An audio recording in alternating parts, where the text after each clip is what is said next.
You can live your life. Live your life. But do it with love in your heart and in your spirit and your soul.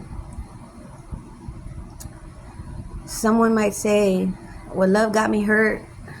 Love got me betrayed. Love got me used. Love broke my heart. And God says, no, it didn't. It did not.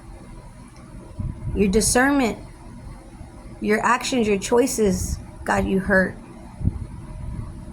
Those things gave you those things, not love.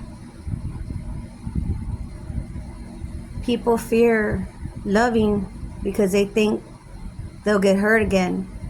But fear is a weakness and an illusion. It's a fearness and an illusion to make you not want to love.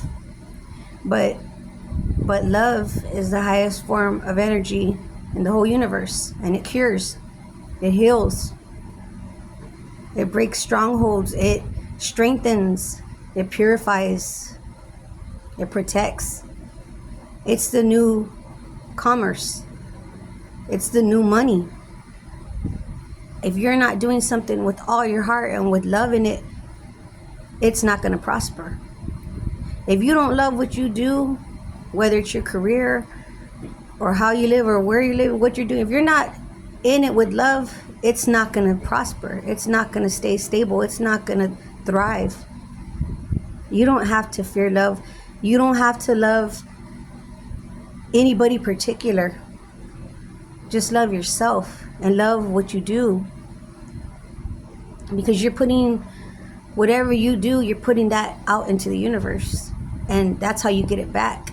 And I said it before, a lot of us have our own definition of love, but love is not the love we received in the past. It's not the love we think it is, because the past has already happened, and those are all stepping stones to who we are today. They're lessons that we had to learn. There are things that fell through for something better. So when you build off this perception of what happened in the past, you're building for failure because you knew the things in the past didn't work out. So you try to recreate something that already happened, knowing how it ended. The love we choose, the love you're supposed to choose, is the love you've never experienced or known. It's never happened. You never even knew existed until you have it. And it's unbelievable. It's like, I can't believe this love is like this. I can't believe people love like this. I can't believe I have this feeling. It's almost too good to be true. But God says it is good and it is true. If you believe it, you'll see it. But people on earth want to see it to believe it. They want people to prove themselves and go through these obstacle courses of proving themselves or stroking people's egos, or, and you don't have to prove nothing. You're worthy as is. You're accepted as is. It's hard to believe if somebody loves you and they don't know you. That's because they love your soul.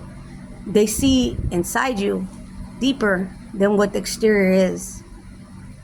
Not everybody has that, but they'll get there eventually one day. And sometimes it takes losing that, someone who does love you like that unconditionally, to see it.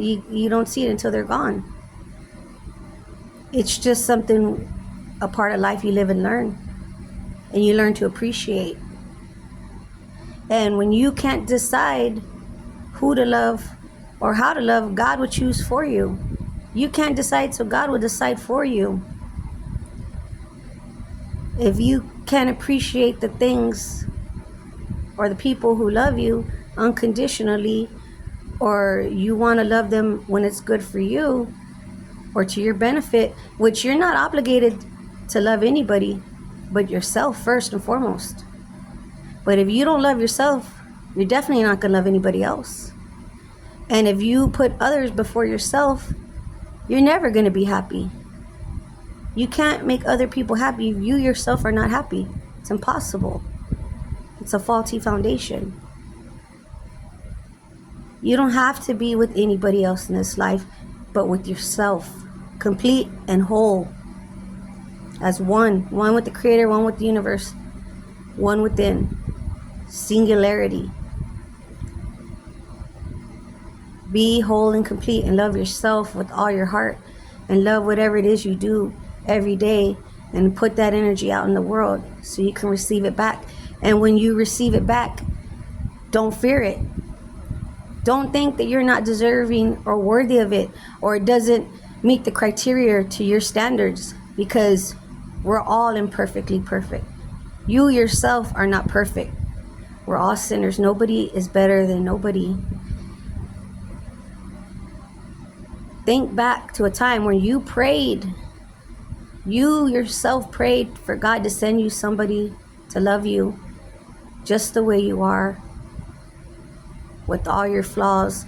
Somebody just for you, and God sends them to you. Don't deny them. Don't fear it. Don't question it. If you've rolled the dice on every other thing there is out to do in this world, and gambled with your own life and your own existence, your own freedom, your own health, why would you not do it for love? When love cures all those things, men's hearts, fixes, re-establishes things that are broken.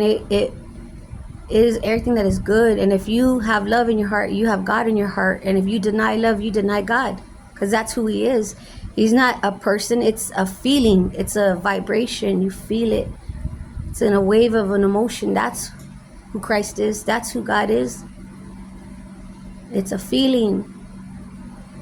There doesn't have to be any more uncertainty. It's not about being with somebody in particular, or who you want when you want it.